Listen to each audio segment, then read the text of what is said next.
सर्वेभ्यो सर्वाभ्यास नमो नमः। स्वागत है आप सभी को इस कक्षा पर। तो इस कक्षा में हम प्रत्यय के बारे में पढ़ेंगे और प्रत्यय में भी स्त्री प्रत्यय दो ही सिलेबस में लगे हुए हैं, टाप और ङीप।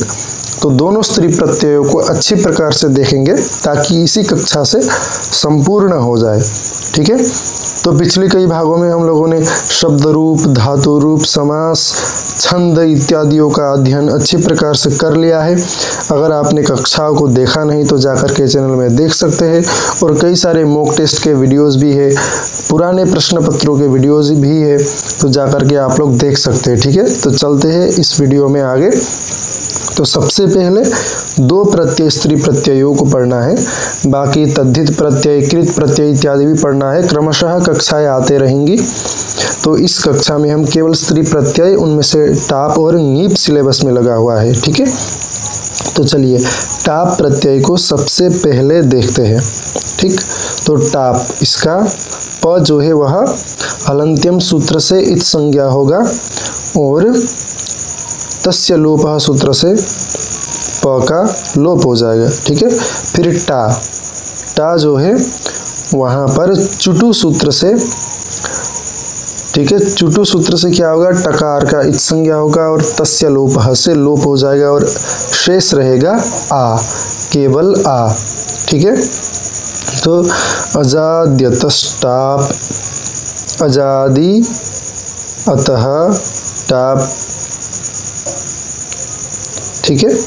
तो यहाँ पर क्या अर्थ बनेगा, अजादि गण में पढ़े गए शब्द। ठीक है। अज इत्यादि गण में जितने भी पढ़े गए शब्द है अथवा ह्रस्व अकारांत शब्दों से, ठीक है, अंतिम में ह्रस्व अकार हो, ऐसे शब्दों से स्त्रीत्व की विवक्षा में अगर स्त्री का अर्थ बताना है तो टाप प्रत्यय किया जाता है। अजादिगण और ह्रस्व अ जिन शब्दों के अंत में हो वैसा शब्द अगर स्त्रीत्व का विवक्षा किया जाए उस शब्द के लिए तो टाप प्रत्यय का प्रयोग होगा। देखिए सबसे पहला उदाहरण अजा, अज धन टाप अजा। ठीक। एड़का, अश्वा, चटका, मूषिका, बाला, वत्सा, होड़ा, मंदा, विलाता, मेधा, गंगा, सर्वा, त्रिफला, त्र्यनिका, एता, रोहिता, गोपालिका, प्रजापालिका, पशुपालिका, भूपालिका, द्वारपालिका, बहुपरिव्राजका, अर्या, क्षत्रिया, अतिकेशा, चंद्रमुखा, सुगुल्फा, कल्याण क्रोढ़ा, सुजघना, शूर्पणखा, गौरमुखा, ताम्रमुखा, मुंडा। ठीक है। धनक्रीता, शूद्रा इत्यादि ये सभी शब्दों में क्या हुआ है, टाप प्रत्यय का प्रयोग हुआ है। ठीक है। तो आप सबको समझ में आ गया होगा। तो टाप प्रत्यय किस प्रकार से प्रयोग होता है। अजाद्यतश टाप यह सूत्र है। ठीक। और शेष बचता है केवल आ।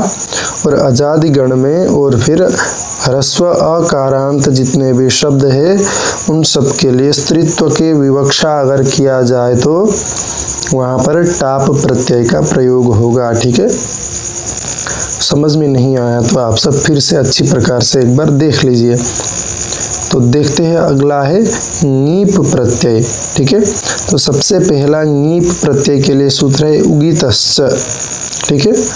अर्थ क्या है, जिसमें उक यानी यह प्रत्याहार है उ री ली, यहाँ तक कि इत संज्ञा हो गई हो। ठीक है। जिसमें जिस शब्द में उ री ली इत्यादि अक्षरों का इत संज्ञा हो गया हो, फिर ऐसे प्रातिपदिकों से स्त्रीत्व की विवक्षा में ङीप प्रत्यय होता है।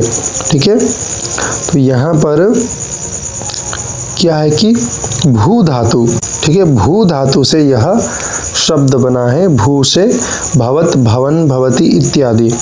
तो वहाँ पर भू धातु के साथ क्षत्री प्रत्यय लग करके क्या हुआ है, भवत शब्द बना है।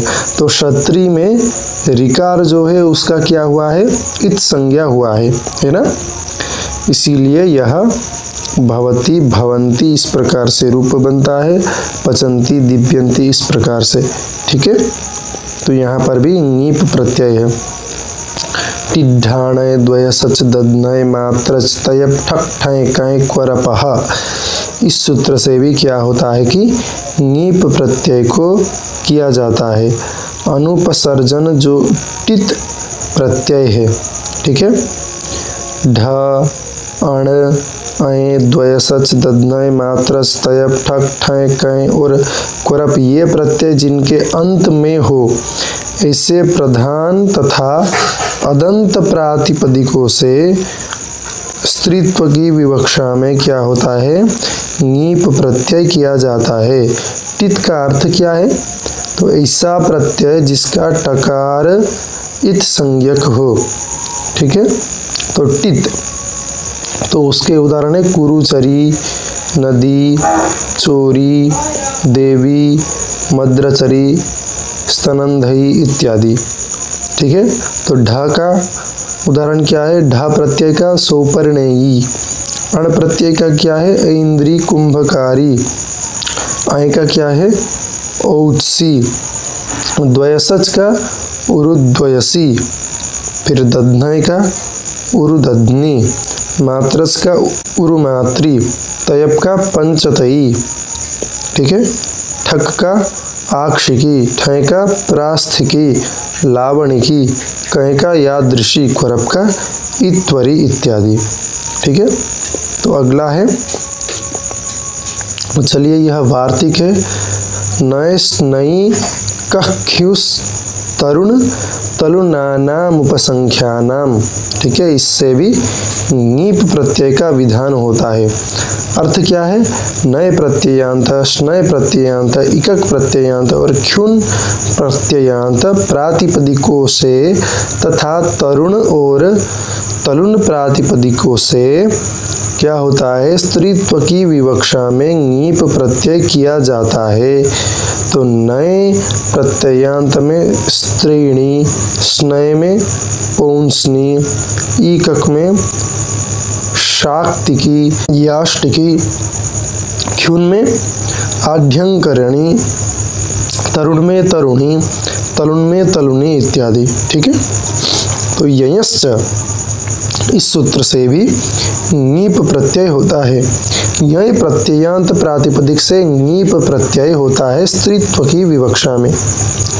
तो उदाहरण गर्ग्य धन्य गार्ग्य बना, इसमें अगर ङीप जोड़ेंगे तो गार्गी पद बनेगा। ठीक है, तो वयसी प्रथमे इस सूत्र से भी ङीप प्रत्यय होता है। प्रथम अवस्था अर्थात कौमार अवस्था के सूचक शब्दों से स्त्रीत्व की विवक्षा में ङीप प्रत्यय होता है, जैसे कुमारी, किशोरी इत्यादि। ठीक है, तो द्विगोह ङीप। ठीक, अदंत द्विगु समास से स्त्रीलिंग की विवक्षा में ङीप प्रत्यय होता है, जैसे त्रयाणाम लोकानाम समाहार, त्रिलोकी, त्रयाणाम पादानाम समाहार, त्रिपादी, पंचमूली, अष्टाध्यायी, पंचवटी, चतुस्सूत्री, सप्तश्लोकी, दशरथी इत्यादि। ठीक है, तो वर्णादनुदात्तात्तोपधातो नः इस सूत्र से भी ङीप प्रत्यय होता है।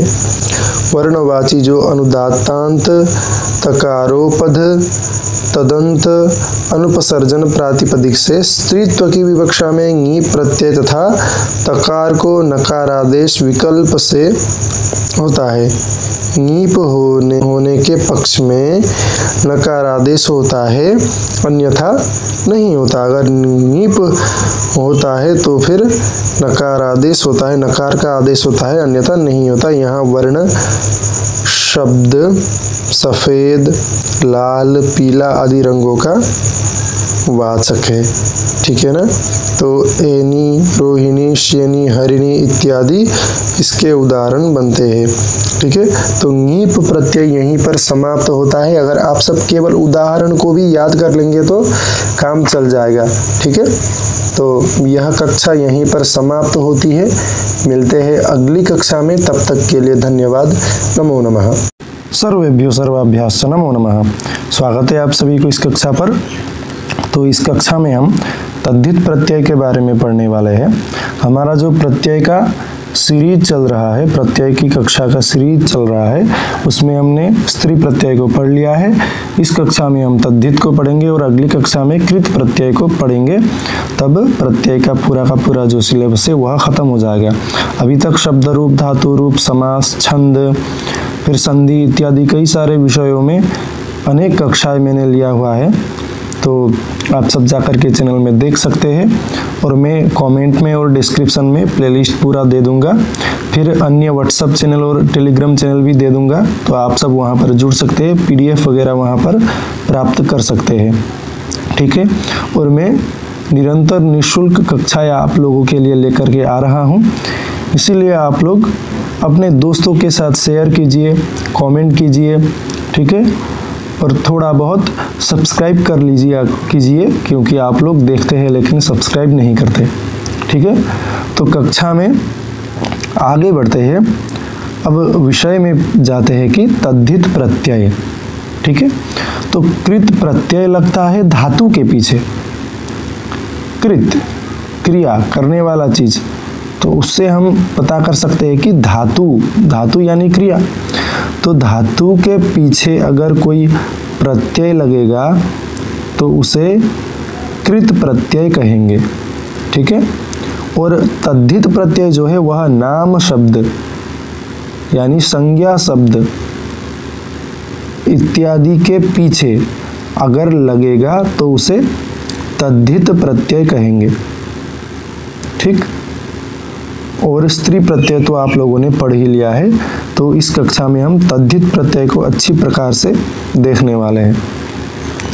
तो सबसे पहले तो देखिए, संज्ञा, विशेषण तथा कृदंत आदि प्रातिपदिक बता रहा है ना। यानी नाम शब्द के बाद शब्द रूप चलने वाले जो शब्द प्रातिपदिक होते हैं, उनके बाद विशेषण के बाद संज्ञा यानी नाम यानी विशेष्य के बाद साथ लगकर अर्थ परिवर्तन करने वाले प्रत्ययों को तद्धित प्रत्यय कहते हैं। जैसे कि आप सबको पता ही है, पार्थ बहुत ही प्रचलित नाम है ना। तो यह पार्थ शब्द कैसे बना? तद्धित प्रत्यय अण लग करके, ठीक। तो पहले तो माता का नाम था पृथा, है ना।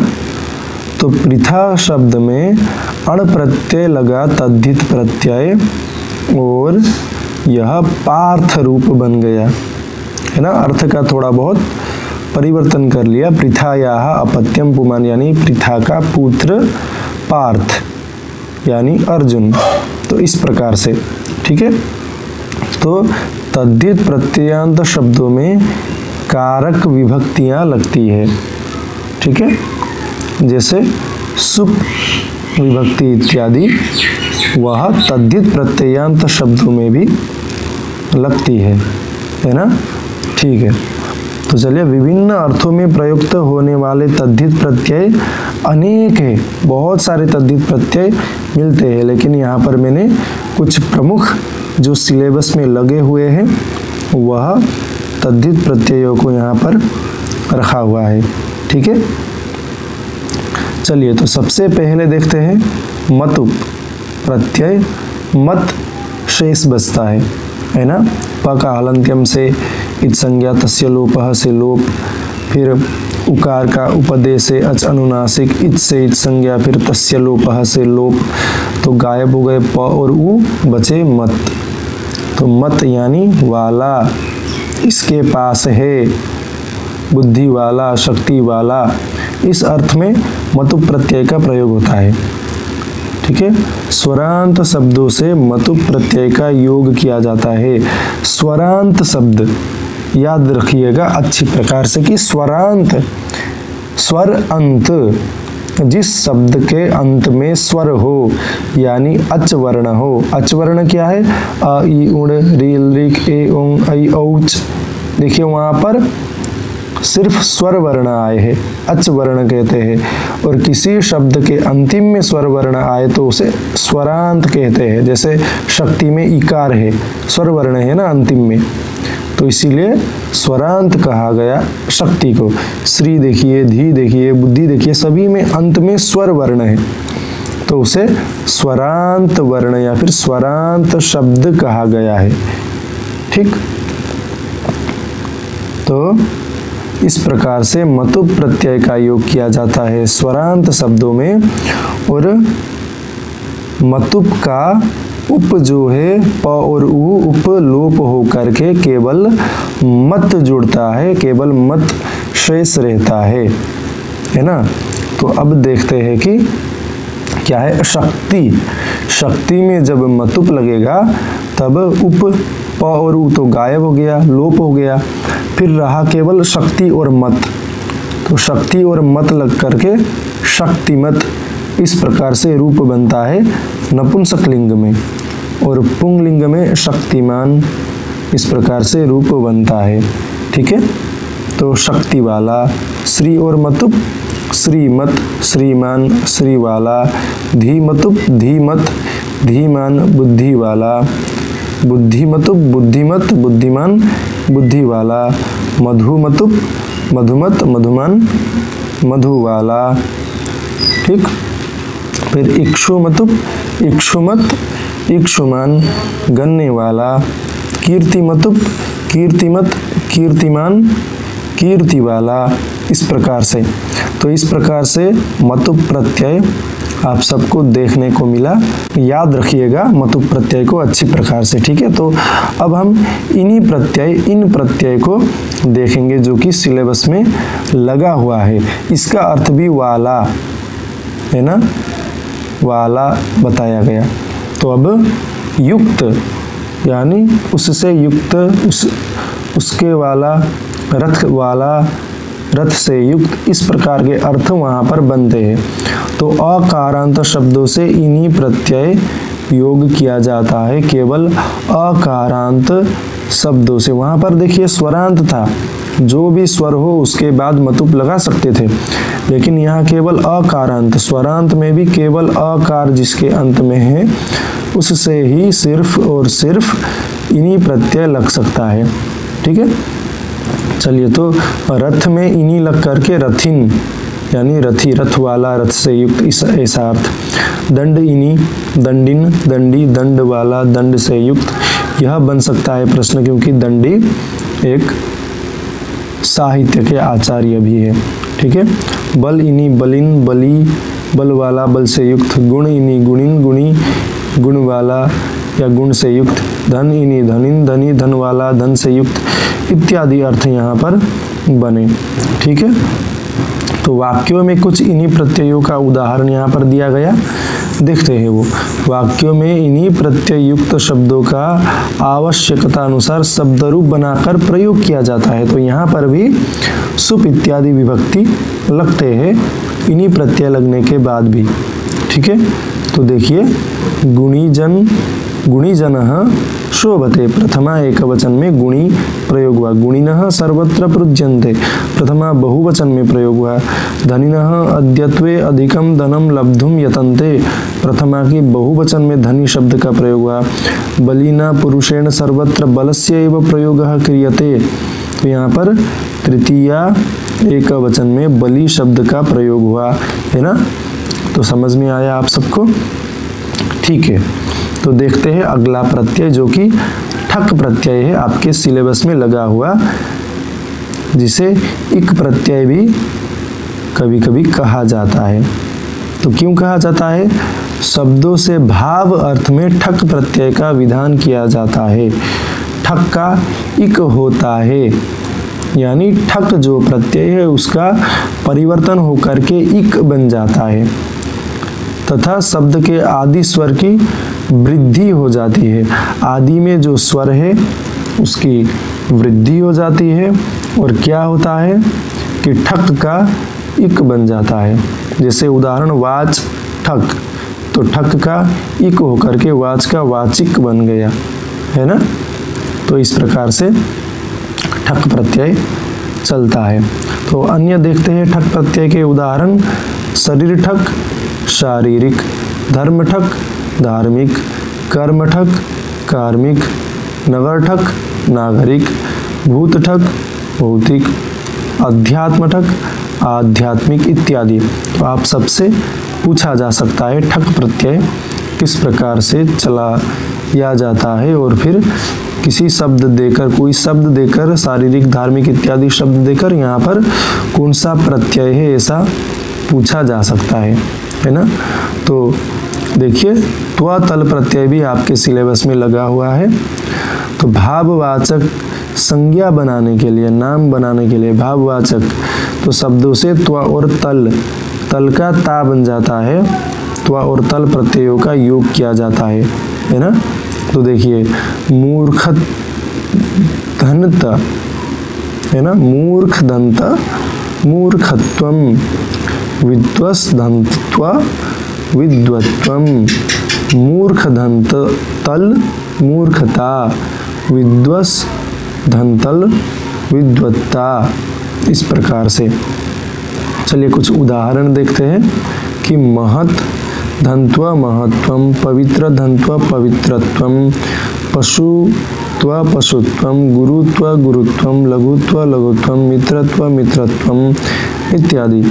फिर महत्तल महत्ता, पवित्रतल पवित्रता, पशुतल पशुता, गुरुतल गुरुता, लघुतल लघुता, मित्रतल मित्रता इत्यादि। तो त्वा प्रत्ययांत शब्द केवल और केवल नपुंसक लिंग में प्रयोग होते हैं, है ना। यहाँ पर देखा ना आपने, केवल और केवल अंतिम में म बचा हुआ है, नपुंसक लिंग में ही प्रयोग हुआ है। इनके रूप फल शब्द की तरह चलते हैं, यानी त्वा लगने के बाद भी, त्वा प्रत्यय लगने के बाद भी सुप इत्यादि विभक्ति लगते हैं और फल के समान फलम फले फलानी, महत्वम महत्वे महत्वानी इत्यादि रूप से चलता है। ता प्रत्ययांत शब्द स्त्रीलिंग में है ना, महत्ता पवित्रता पशुता गुरुता इत्यादि सभी स्त्री लिंग में प्रयोग होते हैं और रमा शब्द की तरह चलते हैं, रमा रमे रमाहा इत्यादि प्रकार से सुप विभक्तियां अलग करके रमा के भांति शब्द रूप चलते हैं। ठीक है, तो यहाँ पर तद्धित प्रत्यय समाप्त होता है। मिलते हैं कृत प्रत्यय की कक्षा में। आज के लिए इतना ही। नमो नमः। सर्वेभ्यो सर्वाभ्याश्च नमो नमः। स्वागत है आप सभी को इस कक्षा पर। तो इस कक्षा में हम कृत प्रत्यय के बारे में पढ़ने वाले हैं।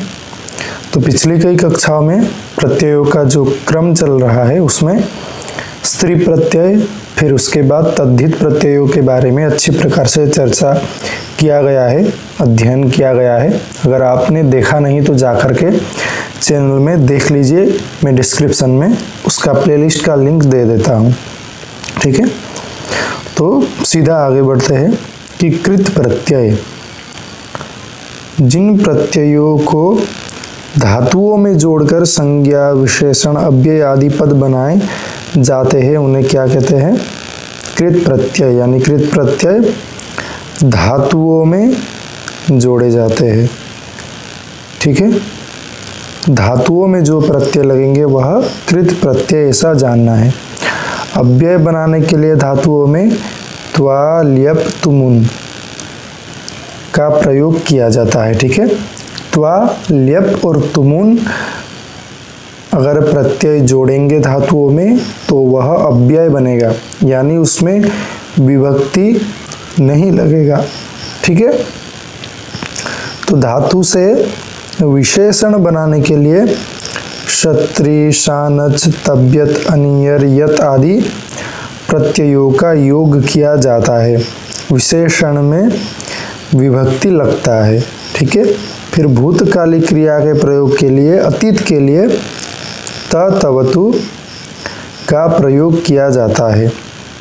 फिर करना चाहिए, शुड डू, तो इस अर्थ में क्या होगा? तब्यत, फिर अनियर और यत प्रत्यय का प्रयोग किया जाता है, करना चाहिए, ऐसा करना चाहिए, पढ़ना चाहिए, ऐसे अर्थ में। ठीक है। फिर धातु से संज्ञा बनाने हेतु त्रिच, तिन, णुल, ल्युट इत्यादि प्रत्यय, संज्ञा यानी नाम, शब्द बनाने हेतु ये सभी प्रत्ययों का प्रयोग किया जाता है। ठीक है। तो सबसे पहले चलिए देखते हैं कि त्वाच प्रत्यय। तो वाक्य में मुख्य क्रिया से पूर्व किए गए कार्य में पूर्वकालिक क्रिया को व्यक्त करने के लिए धातु में त्वा प्रत्यय का प्रयोग किया जाता है। देखिए, दो क्रिया रहेंगे, एक पूर्व क्रिया या पूर्वकालिक क्रिया और एक है बाद में जो किया गया वह क्रिया। तो पूर्वकालिक क्रिया जो है, पूर्व पहले जो क्रिया करा गया उसको बतलाने के लिए त्वा प्रत्यय का प्रयोग होगा। जैसे कि स्नानं कृत्वा विद्यालयं गच्छति, स्नात्वा विद्यालयं गच्छति, नहा करके विद्यालय गया। तो इस अर्थ में स्नान में त्वाच प्रत्यय, फिर विद्यालय गया, वह सामान्य रहेगा। ठीक है। देखिए उदाहरण, मयूरः मेघं दृष्ट्वा नृत्यति, मेघ को देखकर नृत्य कर रहा है। दृश्य धातु से त्वा प्रत्यय किया गया। नर्तन क्रिया की पूर्वकालिक क्रिया है, कौन सी क्रिया? देखने वाली क्रिया। ठीक है, इसलिए वहां पर त्वाच प्रत्यय किया गया। तो क्री त्वाच, कृत्वा, गम त्वा, गत्वा, नम त्वा, नत्वा, पाक त्वा, पीत्वा, श्रुत्वा, श्रुत्वा, दृष्ट्वा, दृष्ट्वा, हन्त्वा, हत्वा, पृच्छक्त्वा, पृष्ट्वा, त्यक्त्वा, त्यक्त्वा इत्यादि। तो यहाँ पर कार्यं कृत्वा गृहं गच्छ, आपणं गत्वा फलम् आनय, सरस्वती देवीं नत्वा पाठं पठ, दुग्धं पीत्वा शयनं कुरु, वार्तां श्रुत्वा आगतोऽस्मि, बहिः दृष्ट्वा आगच्छामि इत्यादि। इस प्रकार से रावणं हत्वा सीतां प्राप्नोति, गुरुं पृष्ट्वा आगच्छामि, सीतां वने त्यक्त्वा लक्ष्मणः आगतः। इस प्रकार से उदाहरण प्राप्त होते। स्पृष्ट्वा, स्पृष्ट्वा, ज्ञात्वा, ज्ञात्वा, पठत्वा, पठित्वा, पतत्वा, पतित्वा, पूजित्वा, पूजयित्वा, इस प्रकार से। ठीक है। तो त्वाच प्रत्ययांत शब्दों का भी अव्यय के रूप में प्रयोग होता है, क्योंकि ये अव्यय होते हैं, वहाँ पर विभक्ति नहीं लगते और रूप में परिवर्तन नहीं होता। तो अगला है ल्यप प्रत्यय, है ना। देखिए, पूर्वकालिक क्रिया के अर्थ में ल्यप प्रत्यय का भी प्रयोग होता है। तो पूर्वकालिक, ठीक है, दो क्रिया रहेंगे, जो पहले हो चुका है उसमें क्या लगाएंगे? ल्यप। नमस्कृत्य वदति, आचार्यम नमस्कृत्य वदति, आचार्य को नमस्कार करके कह रहा है, इस अर्थ में नमस्कृत्य में ल्यप हुआ है। जहाँ पर धातु से पूर्व कोई उपसर्ग लगता है, ठीक है, त्वाच प्रत्यय भी था, एक पूर्वकालिक क्रिया और एक बाद में हुआ क्रिया, लेकिन यहाँ पर वही स्थिति रहेगा, लेकिन धातु के आगे उपसर्ग का प्रयोग देखने को मिलेगा। तो तब ल्यप का प्रयोग होगा, वहाँ त्वाच के स्थान पर ल्यप का प्रयोग होगा। ठीक है। चलिए, ल्यप प्रत्ययांत शब्द भी अव्यय के रूप में ही प्रयोग किए जाते हैं, इनके भी विभक्ति इत्यादि रूप नहीं चलते। ठीक है। जैसे प्रणम्ल्यप प्रणम्य, विज्ञाल्यप विज्ञाय, आगम्ल्यप आगत्य। अगर नम प्र नहीं होता, सिर्फ नम होता तो नम त्वा ऐसा बनता, ज्ञा त्वा, गम त्वाच गत्वा, इस प्रकार से अगर ये उपसर्ग नहीं होते तो। लेकिन उपसर्ग होने के कारण ल्यप प्रत्यय लग चुका है।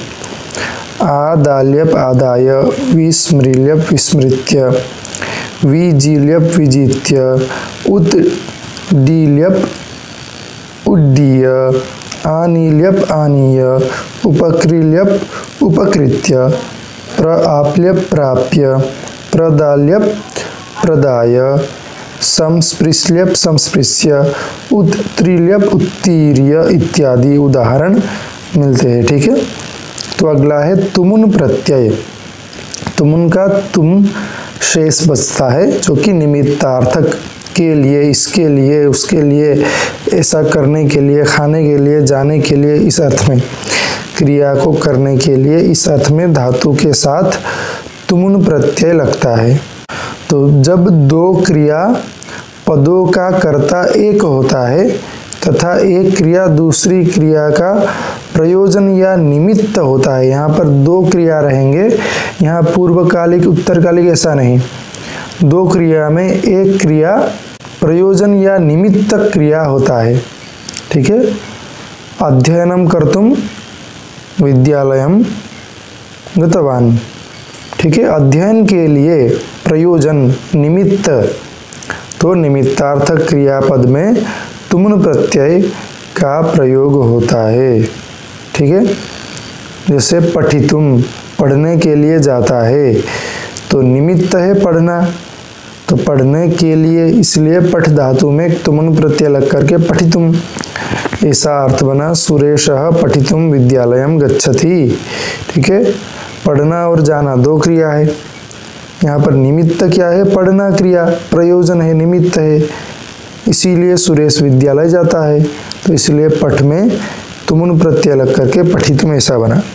समय वेला आदि काल समय वेलासु तुमुन ऐसा भी सूत्र प्राप्त होता है। समय वेला आदि कालवाची शब्दों में भी तुमुन प्रत्यय का प्रयोग होता है, जैसे स्नातुम वेला अस्ति, पठितुम समयः अस्ति इत्यादि। तुमुन प्रत्ययांत शब्द भी अव्यय बनते हैं जहाँ पर विभक्ति नहीं लगते।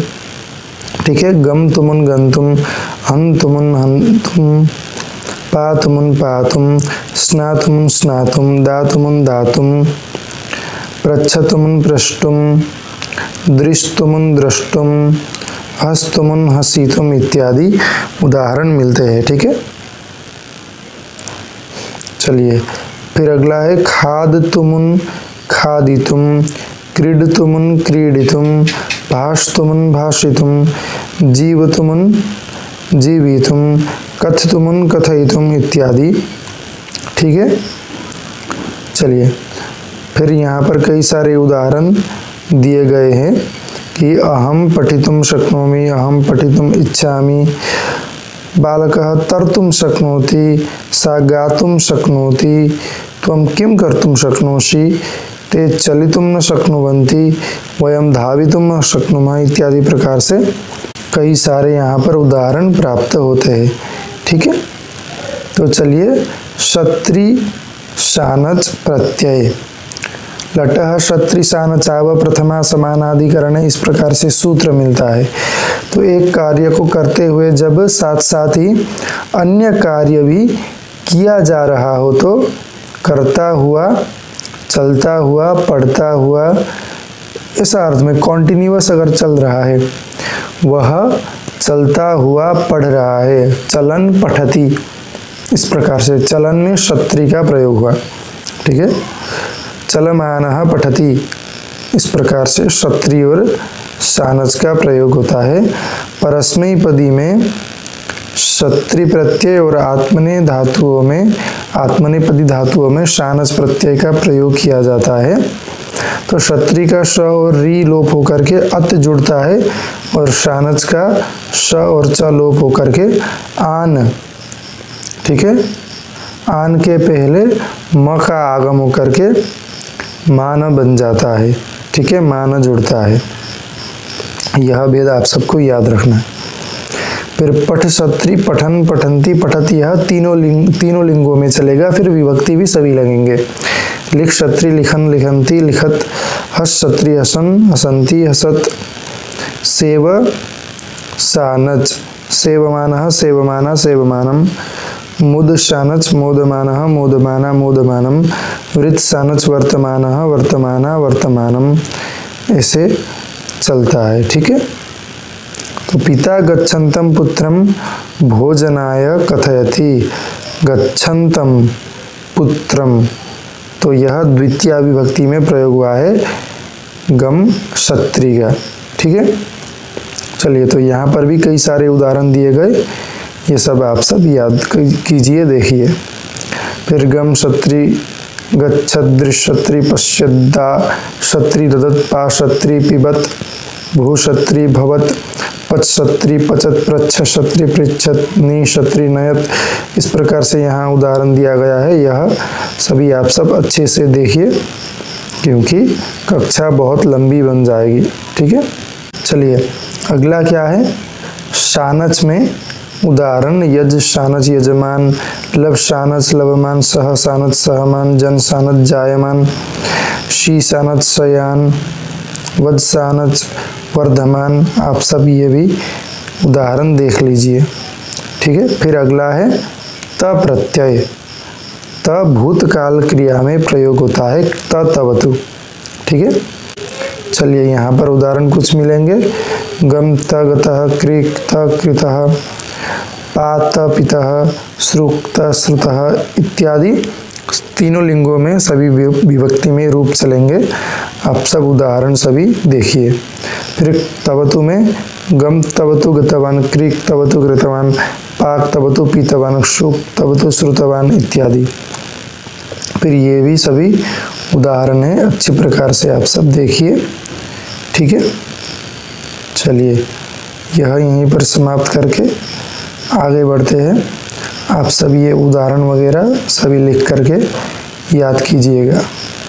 ठीक है, फिर अगला है तबियत। चाहिए या फिर योग्य के अर्थ में धातुओं से तबियत और अनियर प्रत्यय लगते हैं। गम तबियत गंतव्यम, पठ तबियत पठितव्यम, हस्तव्यत हसितव्यम, रक्षतव्यत रक्षितव्यम। इस प्रकार से उदाहरण बहुत सारे मिलते हैं। फिर अनियर के देखते हैं कि गम अनियर गमनीय, पठ अनियर पठनीय, हस अनियर हसनीय, रक्ष अनियर रक्षणीय, जी अनियर जयनीय इत्यादि प्रकार से उदाहरण बहुत सारे मिलते हैं। ठीक है, यह सब आप लोग देख लीजिएगा। फिर अगला है त्रिच प्रत्यय। वुड सिलेबस में नहीं है तो त्रिच को देखेंगे। त्रिच प्रत्ययों का योग कर्ता अर्थ में किसी भी धातु से किया जा सकता है। ठीक है, तो देखिए उदाहरण क्या है त्रिच का।